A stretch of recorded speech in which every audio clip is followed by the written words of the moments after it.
You don't know about me without you have read a book by the name of The Adventures of Tom Sawyer. But that ain't no matter. That book was made by Mr. Mark Twain, and he told the truth. Mainly.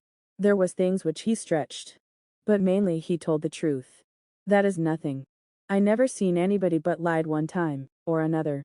Without it was Aunt Polly, or the widow, or maybe Mary. Aunt Polly, Tom's Aunt Polly. She isn't Mary, and the widow Douglas is all told about in that book, which is mostly a true book, with some stretchers. As I said before. Now the way that the book winds up is this. Tom and me found the money that the robbers hid in the cave. And it made us rich. We got $6,000 apiece, all gold. It was an awful sight of money. When it was piled up. Well, Judge Thatcher he took it and put it out at interest. And it fetched us $1 a day. A piece all the year round, more than a body could tell what to do with. The widow Douglas she took me for her son. And allowed she would civilize me, but it was rough living in the house all the time. Considering how dismal, regular and decent the widow was in all her ways. And so when I couldn't stand it no longer I lit out. I got into my old rags and my sugar hogshead again. And was free and satisfied.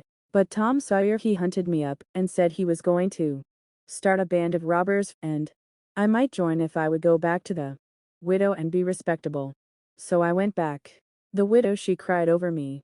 And called me a poor lost lamb. And she called me a lot of other names, too. But she never meant no harm by it. She put me in them new clothes again, and I couldn't do nothing but sweat, and feel all cramped up. Well, then, the old thing commenced again. The widow rung a bell for supper. And you had to come to time. When you got to the table you couldn't go right to eating.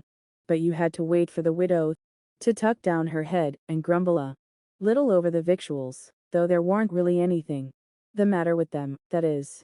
Nothing, only everything was cooked by itself, in a barrel of odds and ends. It is different things get mixed up, and the juice kind of swaps around, and the things go better. After supper she got out her book, and learned me about Moses and the bulrushers, and I was in a sweat to find out all about him. But by and by she let it out that Moses had been dead a considerable long time, so then I didn't care no more about him, because I don't take no stock in dead people. Pretty soon I wanted to smoke, and asked the widow to let me.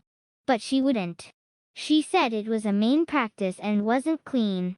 And I must try to not do it anymore. That is just the way with some people. They get down on a thing when they don't know nothing about it.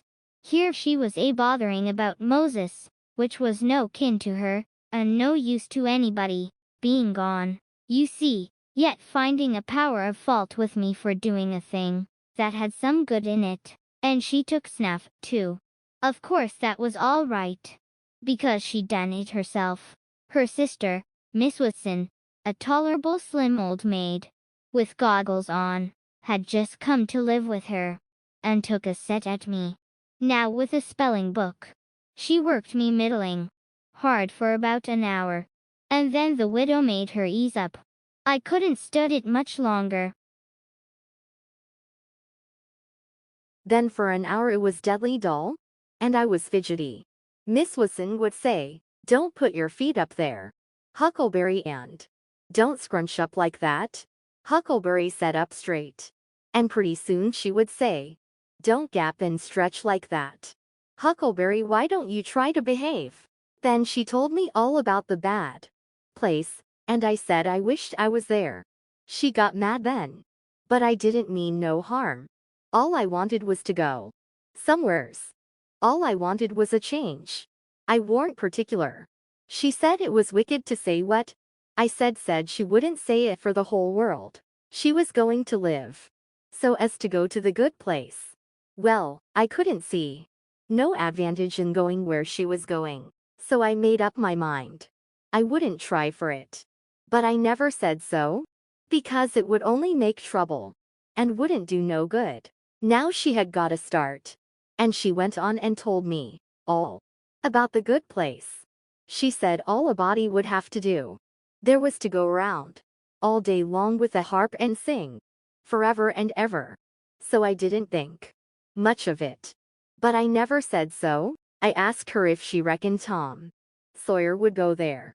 And she said not by a considerable sight. I was glad about that. Because I wanted him and me to be together. Miss Watson, she kept pecking at me. And it got tiresome and lonesome. By and by they fetched the niggers in and had prayers. And then everybody was off to bed. I went up to my room with a piece of candle and put it on the table. Then I sat down in a chair by the window and tried to think of something cheerful, but it weren't no use. I felt so lonesome I most wished I was dead.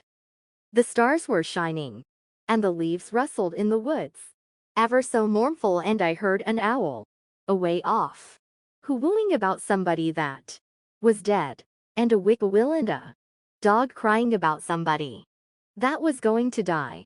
And the wind was trying to whisper something to me, and I couldn't make out what it was, and so it made the cold shivers run over me. Then away out in the woods I heard that kind of a sound that a ghost makes when it wants to tell about something that's on its mind and can't make itself understood, and so can't rest easy in its grave, and has to go about that way every night grieving. I got so downhearted and scared I did wish I had some company. Pretty soon a spider went crawling up my shoulder, and I flipped it off and it lit in the candle. And before I could budge it was all shriveled up. I didn't need anybody to tell me that that was an awful bad sign and would fetch me some bad luck. So I was scared and most shook the clothes off of me. I got up and turned around in my tracks 3 times and crossed my breast every time, and then I tied up a little lock of my hair with a thread to keep witches away. But I hadn't no confidence. You do that when you've lost a horseshoe that you found, instead of nailing it up over the door. But I hadn't ever heard anybody say it was any way to keep off bad luck when you'd killed a spider. I sat down again, shaking all over, and got out my pipe for a smoke. For the house was all as still as death now, and so the widow wouldn't know. Well, after a long time I heard the clock away off in the town go boom, boom, boom, 12 licks, and all still again, stiller than ever. Pretty soon I heard a twig snap down in the dark amongst the trees. Something was a-stirring. I sat still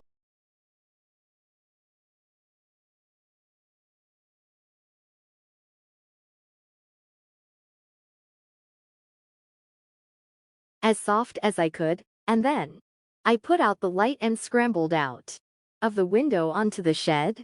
Then I slipped down to the ground and crawled in among the trees. And, sure enough, there was Tom Sawyer waiting for me. Please like, comments, and don't forget to subscribe. Thank you so much, dear all friends.